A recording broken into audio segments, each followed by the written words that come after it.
দর্শক, জীবন মানেই সমন্বিত গল্প, জীবন মানেই চড়াই উতরাই, জীবন মানেই সমন্বয় করে চলা।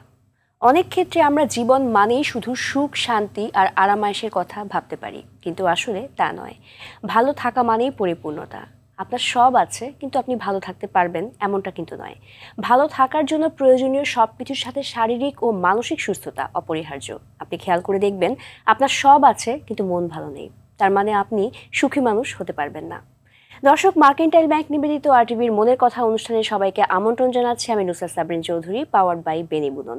দর্শক, আজকের পর্বে বিষয় নির্ধারণ করা হয়েছে জীবনযাপনে মানসিক ও শারীরিক সুস্থতার সমন্বয়। সময়ের উপযোগী বিষয়টি নিয়ে বিশদ আলোচনা করতে স্টুডিওতে আছেন জনাব মকসুদ মালেক, কনসালটেন্ট ও প্রশিক্ষক, মেন্টাল হেলথ। আসসালামু আলাইকুম, কেমন আছেন? ওয়ালাইকুম আসসালাম। জি, ভালো আছি আপা, আপনি কেমন আছেন? জি, খুব ভালো আছি। আমরা আবারও আপনাকে আজকে আমাদের অনুষ্ঠানে পেলাম। আজকে ভাইয়া যে বিষয়টা নিয়ে আমরা কথা বলবো, যে জীবনযাপনের শারীরিক ও মানসিক সুস্থতার একটা সমন্বয়ের বিষয়, এবং এই সমন্বয় যে নিয়ে যে আমরা কথা বলছি, এটা আসলে কি? আমি একটা গান আমাদের সময়কার আর খুব জনপ্রিয় ছিল। গানটা এরকম ছিল যে, মন আমার দেহ ঘড়ি, সন্ধান করি, বানাই আছে কোন মিস্তরি। এই যে একটা আধ্যাত্মিক গানের এই ঘড়ির কথা বলেছে, ঘড়ির প্রত্যেকটা উপাদানকেই দেহের সাথে তুলনা করেছে ব্যাখ্যাতে আমি যা দেখলাম। কিন্তু কাঁটা যে আছে, ঘড়ির কাঁটা, সেটাকে বলেছে মনের কথার সাথে সম্পৃক্ত। তার মানে দেখেন, ঘড়িটার অনেক যন্ত্রাংশ আছে, ওই কাঁটাকে কিন্তু মন না বললেও পারতো। মন আমার দেহ ঘড়ি, তার মানে হচ্ছে মনের সাথে দেহের একটা নিবিড় সম্পর্ক আছে, এবং দুইটাই ইম্পর্টেন্ট। ফলে উনি গানে পুরো বিষয়টাকে নিয়ে এসছে। তার মানে হচ্ছে মন আর দেহ বা শারীরিক এবং মানসিক বিষয়টার আসলে অতপ্রতভাবে জড়িত। এটা বিভিন্নভাবেই প্রমাণিত হয়। আমি ছোট্ট একটা ঘটনা বলি। আমি যখন প্রথম দিকে মেন্টাল হেলথের প্রশিক্ষণগুলো নিচ্ছিলাম, তখন আমেরিকান থেকে একজন বাঙালি আমাদের এখানে এসেছিলেন। উনি বেশ বিখ্যাত, আমাদের সুফিয়া কামাল যিনি আছেন ছিলেন, ওনার ছেলে ডক্টর সাজিদ কামাল। উনি বলছিলেন ওনার এক্সপেরিয়েন্স থেকে যে একজন ভদ্রমহিলা অনেক প্রাণবন্ত ছিল, কাজের ক্ষেত্রে উনি অনেক বেশি দক্ষ ছিল এবং অফিসে বেশ ভালো কাজ করতেন। হঠাৎ করে উনি প্যারালাইজড হয়ে গেলেন। ওই দেশে তো চিকিৎসা ব্যবস্থা অনেক উন্নত, তারা অনেক ধরনের ডায়াগনোসিস করার চেষ্টা করলো যে আসলে ওনার হলোটা কি। এরকম একজন প্রাণবন্ত মানুষ হঠাৎ করে কেন এত এইরকম একটা পরিস্থিতির মোকাবেলা হলেন যে প্যারালাইজড হয়ে গেছেন, মানে বডি আর কোনো রিপ্লাই করছে না। তখন তারা শেষ পর্যন্ত বললেন যে আচ্ছা, উনি একটু একজন মনোবিজ্ঞানীর সাথে কথা বলুক, আমরা তো কিছু পারলাম না, দেখি ইয়ে হয় কিনা। কথা বলতে বলতে মনোবিজ্ঞানী একসময় আবিষ্কার করলেন, উনি যে অফিসে কাজ করতেন ওই অফিসের যিনি বস ছিলেন উনি কখনো ওনাকে প্রশংসা করেনি, সারাক্ষণ ক্রিটিসাইজ করতো। এই জিনিসটা উনি একসময় আর নিতে পারেন, ফলে ওনার শরীর কাজ করার জন্য আর কোনো ধরনের রেসপন্স করেনি, উনি আগ্রহটা হারিয়ে ফেলেছে। তার মানে আমরা এটাকে বলি সাইকোলজিক্যাল হাঙ্গার। শরীরের একটা ক্ষুধা আছে, মনেরও একটা ক্ষুধা আছে, এই দুইটাকে যদি আমরা পূরণ না করি তাহলে আমাদের বডি কিন্তু কলাপস হতে পারে। ফলে আমরা কিন্তু এই বিষয়টাকে সেইভাবে দেখি না, মানে একটা সমন্বয়। মানে উনি হয়তো ওখানে স্যালারি পাচ্ছিলেন, ভালোই ছিলেন, কিন্তু মনের যে ক্ষুধা সেটা নিবারণ একজন বস তাকে প্রশংসা করবে, এইটাই তার একটা স্টিমুলেশন তৈরি করবে। তাহলে মনের মধ্যে যে মেঘ জমেছিল, সেই মেঘ এতটাই গাঢ় হয়ে গিয়েছিল যে সে অন্ধকার থেকে উনি আর বের হতে পারেনি। বডিতে এটা কিন্তু রিফ্লেক্ট করেছে। তার মানে এটা অস্বীকার করার কোনো উপায় নাই, কারণ বিশ্ব স্বাস্থ্য সংস্থা একটা সময়, একটা বছরের প্রতিপাদ্য বিষয় কিন্তু করেছিল, there is no health without mental health. অর্থাৎ শারীরিক সক্ষমতা বা স্বাস্থ্যকে অনেকভাবেই গুরুত্ব দেওয়া হয়েছিল, কিন্তু বিশ্ব স্বাস্থ্য সংস্থার মতো একটা সংস্থা উপলব্ধি করতে পেরেছিল যে এইটাকে আসলে গুরুত্ব দেওয়ার জন্য একটা দিবসকে যদি আমরা প্রতিপাদ্য বিষয় রাখি, হয়তো বা মানুষ কিছুটা সচেতন হবে। কিন্তু আমাদের এই গ্যাপটা আসলে আমাদের একদম জন্মকাল থেকেই। আমরা আসলে শারীরিক সুস্থতাকে যেভাবে গুরুত্ব দেই, আমাদের অভিভাবক বা আশেপাশে যারা থাকে, আমরা একটু অসুস্থ হলে যেভাবে ব্যতিব্যস্ত হয়ে পড়ি, কিন্তু মনের অনেক বিষয় রয়েছে সেটাকে আমরা ওভারলুক করি।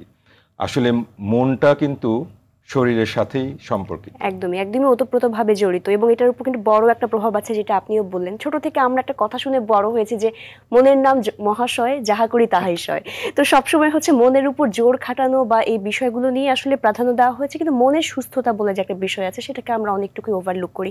ছোট বয়স থেকেই এই যে ফিজিক্যাল অ্যাক্টিভিটিস এবং মানসিক বিকাশের জায়গাটুকু আসলে কতটুকু সম্পর্কিত, এবং এখানে আসলে পরিবারের ভূমিকাটা কেমন হওয়া উচিত? আমরা দেখেন এখন কিন্তু আমাদের কাছে বাচ্চারা যখন আসে তখন বেসিক কিছু শর্টকামিং বা আমরা যেটাকে বলি লিমিটেশন নিয়ে আসে, বা মা বাবার একই ধরনের অভিযোগ থাকে তাদের মেজাজ মর্জি নিয়ে, যা ওরা অনেক বেশি রাগ করছে অথবা অনেক বেশি গুটিয়ে নিচ্ছে, কথা বলছে না, সোশ্যাল স্কিল নাই। আমরা অনেকভাবে তাদেরকে ইনভেস্ট করছি, মানে তাদের যত্ন আত্মি সেগুলোর কিন্তু কোনো সমস্যা নেই, তাহলে প্রবলেমটা কোথায়? এবং তারা কোনো মুভমেন্টে যেতে চায় না, হ্যাঁ, কোথাও বেড়াতে যেতে বললে যায় না, ঘরের মধ্যে বসে আছে। এখন এটা শুরুটা কি? আমরা জন্মের পরে একটা বাচ্চা যখন কোনো না কোনোভাবে একটু হাত পাটা নাড়াচাড়া করতে পারে, আমরা কিন্তু অনেক সময় ট্যাব বা ডিভাইস দিয়ে দিই, মানে তার একটা ফিক্সেশন হয়ে গেছে। তার মানে এখানে কিন্তু আমরা শারীরিক সক্ষমতাকে অবশ্যই অবহেলা করতে পারি না। ফলে তার সাইকেল অফ ডেভেলপমেন্ট অনুযায়ী তার মোটর ডেভেলপমেন্টের যে বিষয়গুলো আছে এগুলো কিন্তু অনেক ইম্পর্টেন্ট, একটার সাথে একটা জড়িত। তার হাঁটাচলা থেকে শুরু করে তারপরে সে তার অ্যাডোলেসেন্স পিরিয়ডে যখন পড়ে, এখানে অনেক ধরনের পরিবর্তন হয়। সেখানে তার বিকাশটা কিন্তু শুধু বডি বিকাশ হয় না, কিন্তু আমরা জানি অনেক সময় অনেকে বলে যে ওর দেহের যা বয়স হয়েছে বা শক্তিমত্তা যা আছে, ওর মনের বয়সটা বাড়েনি। ফলে তার এই আচার আচরণের মধ্যে কিন্তু অনেক ধরনের বৈষম্য দেখা দেয়, পার্থক্য দেখা দেয়। মা বাবারা এই জিনিসটা না বুঝে প্রথম দিকে দেখা যায় অনেক সময় ফিজিওলজিক্যাল অ্যাসপেক্টটাকে বিবেচনা করে, আর কেউ কেউ আছে মানসিক বিষয়টাকে ইয়ে করে। কিন্তু আমরা বলি যে না, দুটা কিন্তু পাশাপাশি চলতে হবে, লাইক রেল লাইনের স্লিপারের মতো, যে একটা প্যারালালি না চললে কোথাও একটা স্লিপারের একটা পার্ট যদি আঁকাবাঁকা থাকে অ্যাক্সিডেন্ট করে কিন্তু।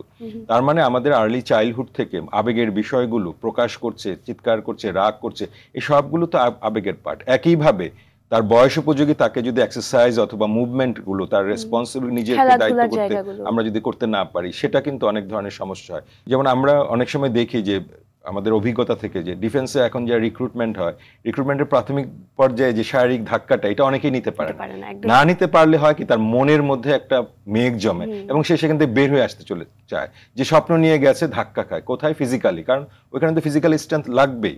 অতএব এটাকে যেমন অস্বীকার করা যায় না, এবং এই ক্ষেত্রে বাধা আসলে ওভারকাম কিভাবে করবে, মানসিক স্বাস্থ্য কিভাবে দৃঢ় করবে, মনের শক্তি আমরা যেটাকে বলি সেটাকে কিভাবে ম্যানেজ করবে, এই জায়গাটা নাই। ফলে দুইটা গ্যাপ থেকে দেখা যায় প্রচন্ড কষ্ট নিয়ে হয়তো বা করে, এবং একসময় এখানে তার প্রাণের যে চাওয়াটা ছিল, স্বপ্ন নিয়ে যে সে যোগদান করছে, আমাদের প্লেয়ার বা আমরা সোলজার বলি, যাই বলি না কেন, সে দেখা যায় একটা সময় গিয়ে সেখানে আর সেই ভারসাম্যটা খুঁজে পায় না।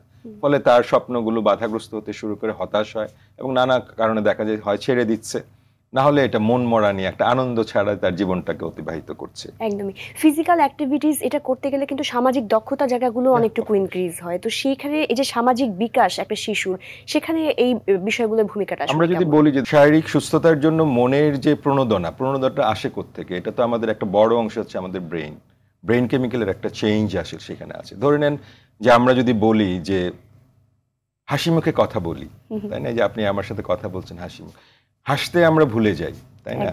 এখন হাসির মাধ্যমে কিন্তু একটা কানেকশন তৈরি হয়, এবং যেখানে কানেকশন আছে সেখানে অনেক কিছু তৈরি হয়। কানেকশন নাই মানে অনেক, তার মানে আমরা হাসিটাও ভুলে যাই। এখন আপনি হাসলে কি হচ্ছে, আমাদের ব্রেন কেমিক্যালের চেঞ্জ হচ্ছে, নিউরোট্রান্সমিটার এন্ডোরফিন নামে একটা কেমিক্যালের ইয়ে হয়। এবং আগে কিন্তু আমাদের শুনেছি হাসি অনেক রোগের মহৌষধ, আমরা শুনতাম, কিন্তু এখন বুঝি যেটা সায়েন্টিফিক ভিত্তি আছে, যে এন্ডোরফিন কিন্তু রোগ প্রতিরোধ ক্ষমতা বাড়ায়, আমাদের ইমিউনিটি সিস্টেম গ্রো করে, শরীরে পেইন কিল করে। তার মানে একটা মানুষজন হাসি খুশি থাকে, মানুষ চারপাশে যারা থাকে তারাও কিন্তু প্রণোদিত হয়। তাহলে অনেকে বলে কি, আমাদের বলে ওই বন্ধুটা আসলে আড্ডাটা জমে, এটা একটা সোশ্যাল স্কিল, মানে সে হাসি মুখে আনন্দ নিয়ে সবকিছু করছে, তাই না? একটা মানুষের সাথে যখন আমরা কমিউনিকেশন করছি, প্রণোদিত হচ্ছি, স্টিমুলেশন দিচ্ছি, তখন সেও কিন্তু সেই জায়গাটায় অ্যাকসেপ্টেড হয়, এবং আমাদের এই জিনিসগুলো কিন্তু আস্তে আস্তে ডেভেলপ করে। শিশুদেরকেও আমাদের সেই জায়গাটা আসলে প্র্যাকটিসের জায়গাগুলোকে নিয়ে আসা উচিত। সে কথা বলবে, আবেগ প্রকাশ, আমরা অনেক সময় বলি আবেগ প্রকাশও কিন্তু সোশ্যাল স্কিলেরই।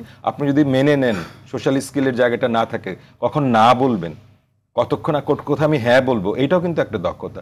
এই হ্যাঁ না বলাটা আমাদের জন্য একটা স্ট্রেস হয়, আর স্ট্রেস হলে আমরা জানি আমাদের সেখানেও কিন্তু ব্রেন কেমিক্যালের একটা চেঞ্জ হয়, এবং মাত্রা অতিরিক্ত স্ট্রেস এসে দিন শেষে আমাদের হয় আমাদের অ্যাগ্রেসিভ করে ফেলে, না হলে আমাদেরকে ডিপ্রেসিভ করে ফেলে। এই দুইটা কিন্তু কখনোই সোশ্যালাইজেশনের জন্য হেলদি না। দেহের জন্য যা প্রয়োজন, মনের জন্য যা প্রয়োজন, সেগুলোর যদি প্রতিদিন একটা ছোট্ট চেকলিস্ট করে আমি ছোট ছোট কাজ করি, আমার ডোপামিনের সিক্রেশন হবে।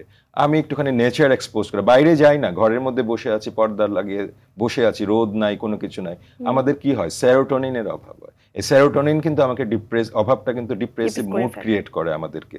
কি করবেন, একটু নেচারকে এক্সপোজ করেন, শরীরে একটু সূর্যের আলো, কোথায় ঘরে বসে পাবেন? নো, আপনাকে বের হতে হবে, প্রকৃতির মাঝে যেতে হবে। তার মানে আপনি দেখেন শরীরের সাথে মনের যে সমন্বয়, সেটা কিন্তু অনেক বড় একটা বিষয়। যে ব্যালেন্সের জায়গাটা, এটা তো আসলে একদম শিশু কিশোর জায়গা থেকেই, সময়টা থেকে আসলে ডেভেলপ করা দরকার, এবং সেখানে পরিবার এবং শিক্ষা প্রতিষ্ঠানের ভূমিকাটাও আসলে অনেক বেশি গুরুত্বপূর্ণ। আমরা ছোট থেকে কিন্তু যে কোনো ক্লাস শুরু করার আগে পিটি করতাম, এবং সেখানে কিন্তু এটা একটা কম্পালসারি একটা বিষয় ছিল, এখনো হয়, কিন্তু এখনকার আসলে বেশিরভাগ স্কুল কলেজ তো একটা বিল্ডিং এর মধ্যে একটা স্ট্রাকচারে আবদ্ধ, সেখানে সুযোগটা হয়তো অনেকটুকু লিমিটেড হয়ে গেছে।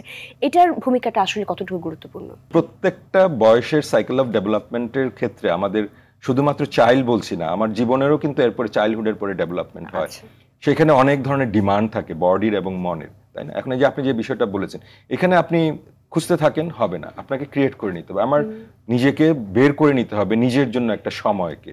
আমার স্কুলে যতটুকু আমি পারছি আমাদেরকে যেমন রেস করতে হবে, এই ওয়ে আউটগুলো বাইর করতে হবে, তার আগে কিন্তু আপনাকে বিকল্পের খোঁজ করতে হবে। আপনি যে অবস্থানে আছেন বাস্তবতাকে অস্বীকার করে কিন্তু আপনি আপনার মনের সুস্থতা অথবা শারীরিক ফিটনেসটা আপনি আনতে পারবেন না। আমরা অভিভাবক হিসাবে যখন আমাদের কাছে আসে প্রায় সময় সেশন ড্রপ করে।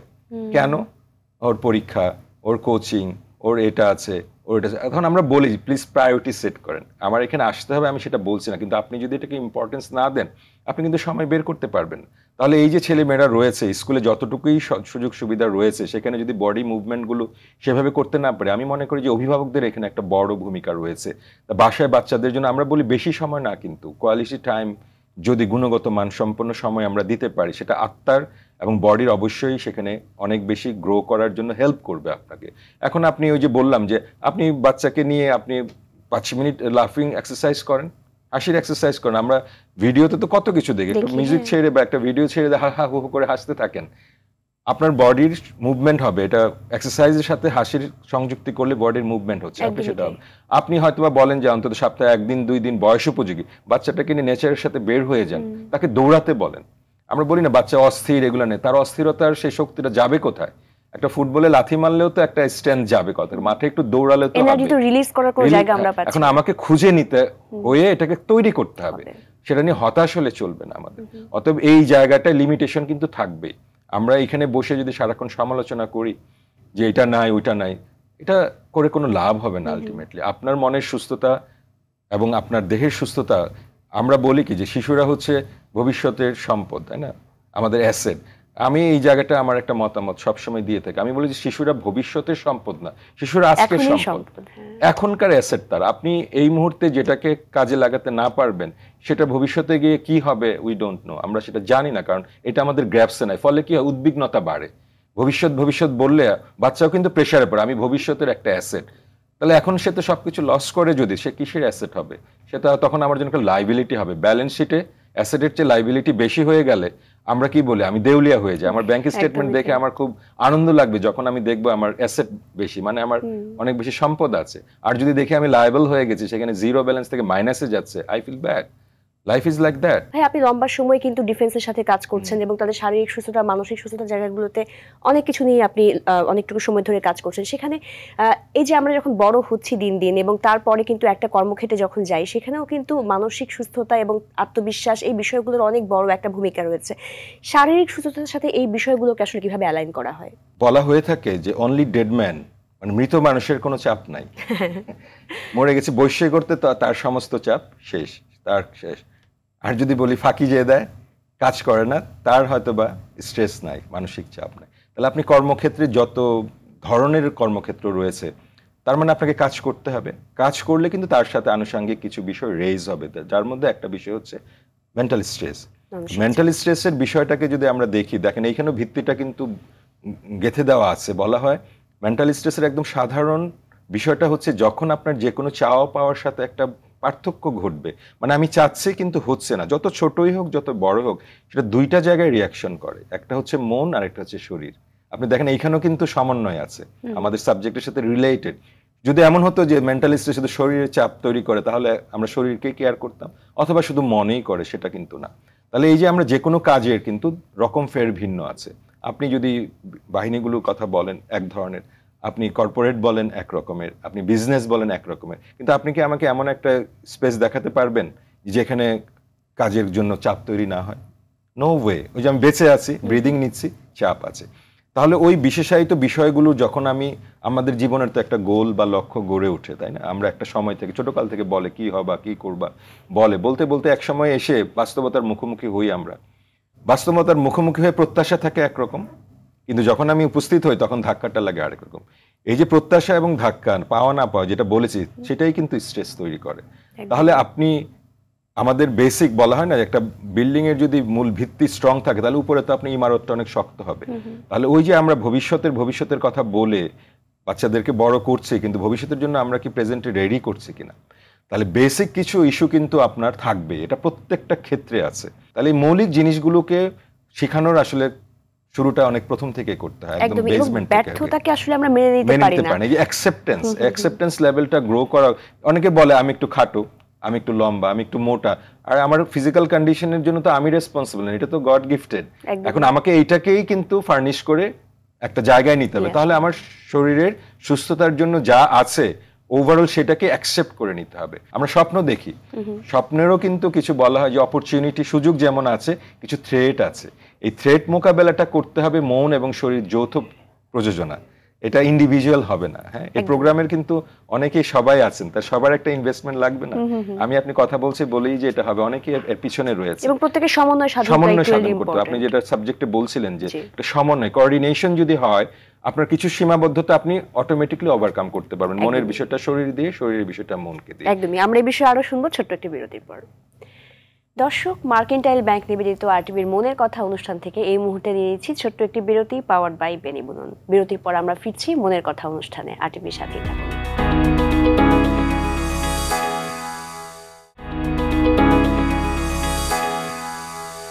বিরতির পর সবাইকে আরও একবার স্বাগত জানাচ্ছি মার্কেন্টাইল ব্যাংক নিবেদিত মনের কথা অনুষ্ঠানে, পাওয়ার্ড বাই বেনিবুনন।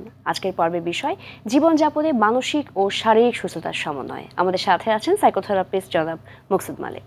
জি ভাই, আমরা যে বিষয়টার কথা বলছিলাম এবং তখন আপনি খুব সুন্দর একটা বিষয় বলছেন যে ফিজিক্যাল স্ট্রেংথ কিন্তু এখন অনেকের কম, এবং আমরা সারাটাক্ষণ আসলে চর্চা করি না, ঘরে বসে ট্যাব বা মোবাইলে বিষয়গুলো নিয়ে থাকার কারণে কিন্তু আমাদের শরীর চর্চার বিষয়ে বা মুভমেন্টটা আসলে হচ্ছে না।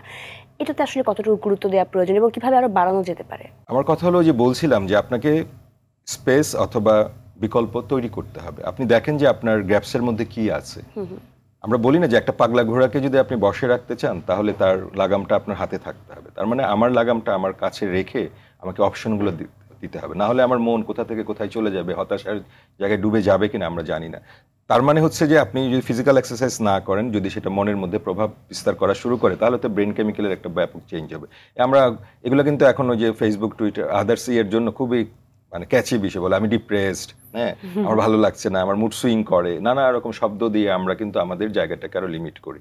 ফলে দেখা গেছে যদি আপনি যে বললাম যে ফিজিক্যাল মুভমেন্টের ফলে ব্রেন কেমিক্যালের অনেকগুলো চেঞ্জ হয়ে থাকে। চেঞ্জ হওয়ার ফলে হয় কি, আমার উদ্দীপনাটা আস্তে আস্তে বাড়তে থাকে। এখন আপনি যদি জীবন চলার জন্য তো আমাদের অর্থের যেমন প্রয়োজন আছে, অক্সিজেন নিব আমি বেঁচে থাকার জন্য প্রয়োজন আছে, তাহলে শারীরিক ফিটনেসটা আসলে কেন প্রয়োজন, এই প্রয়োজনটাকে বুঝি কিনা। প্রথম বিষয় হচ্ছে আপনাকে মোটিভেট হতে হবে। মোটিভেশন হওয়ার কিন্তু বেসিক কিছু প্রিন্সিপাল আছে। প্রথম কথা হচ্ছে নিডটা আপনাকে ফিল করতে হবে, এবং এটা ভিতর থেকে। কারণ গুরুজনরা বলেছেন যে কোনো ভালো জিনিসের শুরু কিন্তু অন্তর থেকে করতে হয়। আমাদের মা বাবার এসব অভিযোগ আমরা তো অনেক বলি, কারণ ওর ভিতর থেকে তো সেই প্রণোদনাটা নাই। তাহলে মোটিভেশনের বেসিক প্রিন্সিপালের একটা হচ্ছে নিডটাকে ফিল করা। এই যে আপনি বলেছেন আমরা এখানে কথা বলছি, কেউ যদি এটা শুনে ভাবে যে না এটা আমার নিড, তাহলে এই আলোচনা থেকে হয়তোবা সে একটা বেনিফিট পাবে। আর সে যদি এটা নিডটা ফিল না করে, পৃথিবীর কেউই পারবে না। নাম্বার 2 হচ্ছে একটা গোল সেট করা, যে আমি ফিজিক্যাল এক্সারসাইজ আদার্স, এখন কেউ কিছু বললেই বলে মানে 10-12 বছরে আমাকে জিমে ভর্তি করে দাও, কিন্তু ও তো আসলে জিমে ভর্তি করার জন্য একটা বয়স তো লাগে, ওখানে গিয়ে যে চর্চাগুলো করবে। ওকে যদি বলে চলে হাঁটতে যায়, না হাঁটতে যাবো না, কিন্তু আবার জিমে যাবে। কারণ এই যে মানসিকতাটা তৈরি হয়, এটা কোনো না কোনোভাবে একটা লার্নিং প্রসেস থেকে হয়। আমাদের এই জায়গাটা ভাঙতে হবে, বয়সোপযোগী আমাদেরকে সেই জায়গাটা তৈরি করতে। অনেকে বলে যে অনেকে বলে এমন চাকরি নিচ্ছি মরে যাওয়ারও সময় নাই। বাট আপনি মরে যাবেন এটা তো ন্যাচারাল, কিন্তু তার আগে তো আমাকে বাঁচতে হবে। মরার আগে প্রতিদিন তো মরলে চলবে না। আপনি মনে করেন অফিস থেকে যাচ্ছেন আসতেছেন, এত জামিয়ে বলবে হাঁটার পরিবেশ না, কিন্তু আপনাকে বের করে নিতে হবে যে আমি ওই আয়টাতে একটু হেঁটে নেই। 45 মিনিটের মতো যদি আপনি হাঁটার এক্সারসাইজ করেন, তাহলে যে নিডটা আপনার বডির জন্য রয়েছে ফিজিক্যাল স্ট্রেংথের জন্য, হাঁটার ফলে কিন্তু সেটা হয়ে যাবে।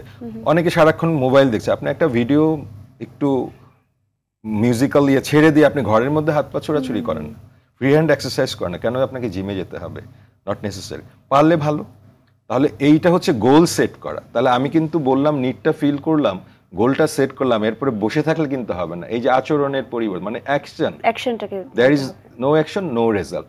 এখন আপনাকে এই অ্যাকশন ওরিয়েন্টেড বিষয়গুলো করতে হবে। যদি এই তিনটার একটা সমন্বয় করতে পারি, তাহলে বলা হয় মোটিভেশন আসে। এবং মোটিভেশনটা একটা হচ্ছে ভিতর থেকে বলছে, আরেকটা হচ্ছে সাপোর্টিভ। এখন এই যে অভিভাবকরা যদি বলে ও একটু ব্যায়াম করবে, একটু হাঁটতে যাবে, ওর পড়ার সময় নষ্ট, তাহলে ওটা দরকার নাই, তাহলে আমরা কি করছি? এটা তো অনেকে বলে যে ব্রয়লার মুরগি তৈরি করছে, আমরা বলি হাঁটতে টাটতে পারে না, হাটটা গোট্টা আছে। বাট এই নেগেটিভিটি বলে কোনো চেঞ্জ হবে না। আমাকে তাকে প্রণোদনা দেওয়ার জন্য এক্সটার্নাল মোটিভেশনাল সাপোর্ট হিসেবে আমাদের অভিভাবক বা যারা আছি তাদেরকে যেমন এখানে ব্যালেন্স করতে হবে, একইভাবে যার প্রয়োজন এই নিডটা তাকে করতে, তাহলে ইন্টারনাল এবং এক্সটার্নাল মোটিভেশন ফুল সুইংয়ে কাজ করবে।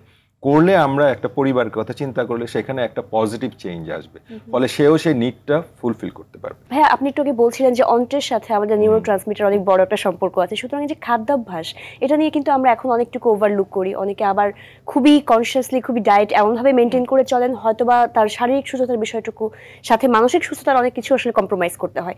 এটা আসলে কতটুকু গুরুত্বপূর্ণ? আমরা বলি কি যে মানে মনের ক্ষুধা তো আছেই, মানে ফিজিক্যাল একটা হাঙ্গার কিন্তু আমাদের জীবনে রয়েছে। আর ফুড নিয়ে তো এখন অনেক কথা, খাদ্য নিয়ে অনেক ধরনের আমরা আলোচনা করি। আমরা অনেক সময় হয়ে যায় কি এক্সট্রিম, হয় আমি এটা কোনো মেনটেনই করি না, অথবা এমনভাবে মেনটেন করা শুরু করি যখন আমার আরেকটা রোগের কারণ হয়ে সেই জায়গায় দাঁড়ায়।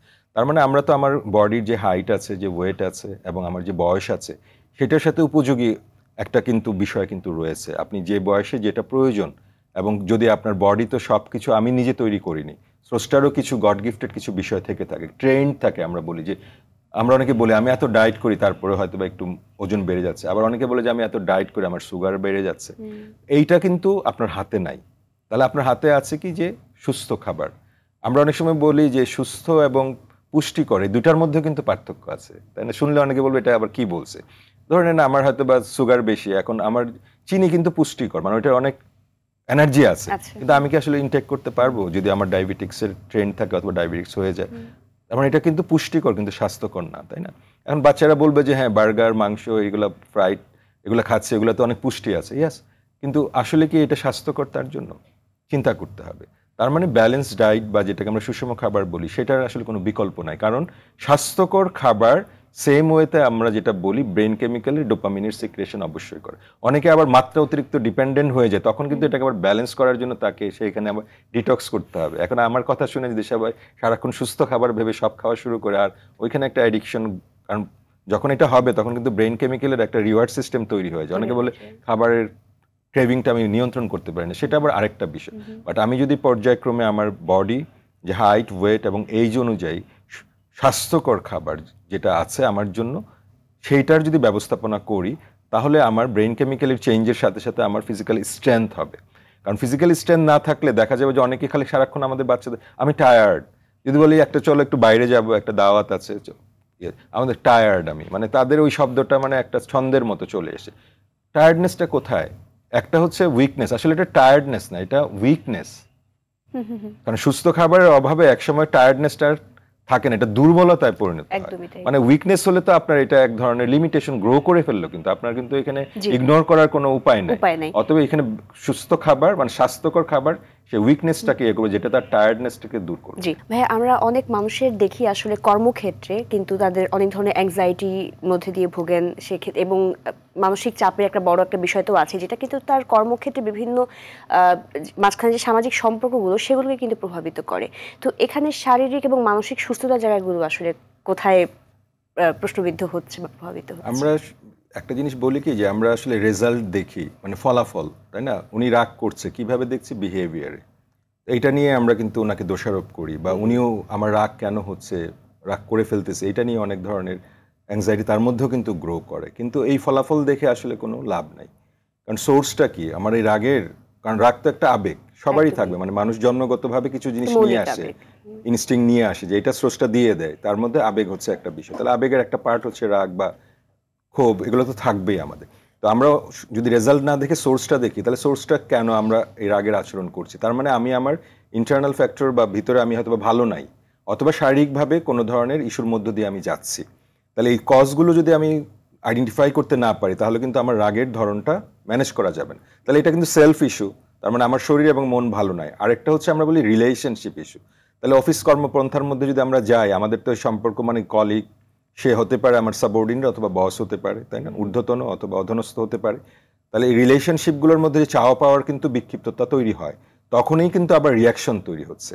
তার মানে সম্পর্কগুলোর কিন্তু যত্ন নিতে হয়, আর শারীরিক এবং মানসিকও যত্ন নিতে হবে। তাহলে দুইটার কম্বিনেশন যদি করতে পারি, তখন তো সম্পর্কের উন্নয়ন হবে এবং আমি সেখানে স্ট্রেস থেকে ফ্রি হতে পারবো। তাহলে সোর্সটা যদি দেখে আমি ধরে নেন যে আমার হয়তো বা জানতে পারলাম শারীরিকভাবে আমার কর্টিসলের মাত্রা বেড়ে যাওয়ার ফলে আমার হয়তো বা হরমোনাল চেঞ্জের ক্ষেত্রে কোনো একটা ডিস্টার্ব হচ্ছে, আমার হয়তো বা সুগার থাকলে সেটা বেড়ে যাচ্ছে, অথবা আমার লিপিড প্রোফাইলে দেখলাম যে আমার কোলেস্টেরল অনেক হাই, বিপি বেড়ে যায়। তাহলে এই জিনিসগুলোকে যদি ম্যানেজ করার জন্য আমি সোর্সে কাজ না করি তাহলে তো আমার বিহেভিয়ার চেঞ্জ হবে না। দুই হচ্ছে কোনো কারণে আমার মন খারাপ অথবা আমার ফ্যামিলি পর্যায়ে সম্পর্কগুলো ভালো যাচ্ছে না, তখন কিন্তু আমার সেইখানে ম্যানেজমেন্টে যেতে হবে। যদি আমি সেটা যাই তাহলে অফিসে এসে আমি শারীরিকভাবে মানসিকভাবে ফিট থাকলে আমার তো অন্যের সাথে আচরণের জায়গা থেকে এত বিক্ষিপ্ত হওয়ার কথা না, রাগ হতেই পারে, এটা হচ্ছে একটা বিষয়। আরেকটা কথা আমরা বলছি যে এটা একটা সোশ্যাল স্কিল, সম্পর্কগুলো কিভাবে বজায় রাখতে হয়, কোন সম্পর্কের কি ধরনের বাউন্ডারিগুলো মেনটেন করতে হয়, কখন আমাকে না বলতে হবে, ওভারলোডেড হলে কাজগুলোকে কিভাবে ডিস্ট্রিবিউট করতে হয়, মানি ম্যানেজমেন্টের ইস্যু থাকতে পারে, আমার যে ইনকাম আছে সেটার বিষয়গুলো রয়েছে। অর্থাৎ ওভারঅল যদি আমরা এই বিষয়গুলোকে ফোকাস করে সোর্সে কাজ না করি তাহলে বিহেভিয়ারে কোনো পরিবর্তন আসবে না, কারণ বিহেভিয়ার হচ্ছে আবেগ এবং চিন্তার ফলাফল। অতএব এইভাবে আমরা আমাদের ব্যক্তি জীবনের শরীর এবং মনের যে চর্চা আছে সেটা যেমন করব, ব্যক্তি জীবনের সম্পর্কগুলোকেও কিন্তু যত্ন নিতে। অনেকে আবার বলে না আপনার বাসায় কিছু ঘটছে এখন অফিসে এসে বলছেন, এই কথা কিন্তু বলে ফেলে, কিন্তু এটা আমাদের কনসার্ন হওয়া দরকার। এটাকে বলা হয় সোশ্যাল ডায়াগনোসিস। সোশ্যালি অন্য আমাকে ডায়াগনোসিস করছে, ডক্টর করে নেয় কিন্তু অন্যরা করছে যে আপনার একটু রাগটা বেড়ে গেছে, তার মানে আমার ওই জায়গাগুলোতে কি করতে হবে। আর সোশ্যাল স্কিলের পার্ট হিসেবে অফিসের সহকর্মীর সাথে আমার আচরণ কি হবে, আমি কোন সময় কোন কথাগুলো বলবো, আমার কাজের চাপকে কিভাবে আমি ম্যানেজ করব, এই বিষয়গুলোকেও কিন্তু কথা বলা। এবং অফিস এনভায়রনমেন্টের মধ্যেও যদি আমি একটা কথা 5 মিনিটের ব্রিদিং এক্সারসাইজ করতে পারি, আমি এক কাপ চা খাচ্ছি, আমরা এটাকে মাইন্ডফুলনেস বলি, অর্থাৎ চায়ের গন্ধটা কেমন, ওয়ার্মনেসটা কেমন আছে, টেস্টটা কেমন আছে, সেই মাইন্ডফুলনেস হতে পারলে আমরা বলি যে মাইন্ডফুলনেস আমাদের ফ্রন্টাল লুপে অ্যাঙ্গারের ক্ষেত্রে একটা ফগের তৈরি করে, কুয়াশা তৈরি করে, ওই জিনিসটাকে ব্যালেন্স করছে কয়েক মিনিটের মাইন্ডফুলনেস এক্সারসাইজ। তখন আমরা আমাদের আবেগের সঠিক ব্যবহার করতে পারবো। অর্থাৎ আমাকেই এই স্পেসগুলো তৈরি করে নিতে হবে যেটা আমার অফিস এনভায়রনমেন্টের মধ্যে আমাকে যেমন হ্যাপি রাখবে ঠিক তেমনিভাবে ঘরের পর্যায়ে আমাকে রাখবে। কিন্তু মূল কথা হচ্ছে বহিঃপ্রকাশ না দেখে ওইটাকে বিবেচনা না করে, জাস্টিফাই না করে সোর্সে কাজ করা। তাহলে রুট কজে কাজ করলে আমার ওই জিনিসগুলোতে একটা সেটআপ তৈরি হবে। একজন সুস্থ মানুষের তার শারীরিক এবং মানসিক সুস্থতা বজায় রাখতে তার দৈনন্দিন জীবনের রুটিনটা আসলে কেমন হওয়া উচিত? আমরা এটাকে বলি সোশ্যাল টাইম স্ট্রাকচার। আপনি আমি শুধু তাই না, পৃথিবীর সমস্ত মানুষের জন্য প্রতিদিন 24 ঘন্টা বরাদ্দ, তাই কি না? একদমই তাই। তাই না? একজন আমরা স্ট্যাটাস বলি, দেশ বলি, এটার কোনো বিভক্তি নাই। এইখানে স্রষ্টা কিন্তু সবার জন্যই 24 ঘন্টা দিয়েছে। কারণ আমরা বলি 24 ঘন্টা ঘুম হচ্ছে একটা ফ্যাক্টর যেটা বাদ দিয়ে, কারণ তখন তো আপনার ওই ধরনের কানেক্টিভিটি থাকে না, আপনার বডিতে ভিতর ইন্টারনাল কাজ হচ্ছে। ধরে নেন, স্বাভাবিকভাবে ধরে নিচ্ছে যে আমাদের 6 থেকে 7 ঘন্টা ঘুমাতে হবে, সাউন্ড স্লিপ করতে হবে। তাহলে আমি 7 ঘন্টায় যদি ধরি তাহলে 24 ঘন্টা থেকে আমার ওইখানে কত থাকে, একটা বড় সময় থাকে কিন্তু প্রায় 17 ঘন্টার মতো থাকছে। এখন আপনি 17 ঘন্টাকে যেভাবে ডিভাইড করবেন ফিজিক্যাল এবং ইমোশনাল কেয়ারের জন্য, সেভাবে আপনি রেজাল্ট পাবেন। এটা কেউই ক্রিয়েট করে দিতে পারবে না।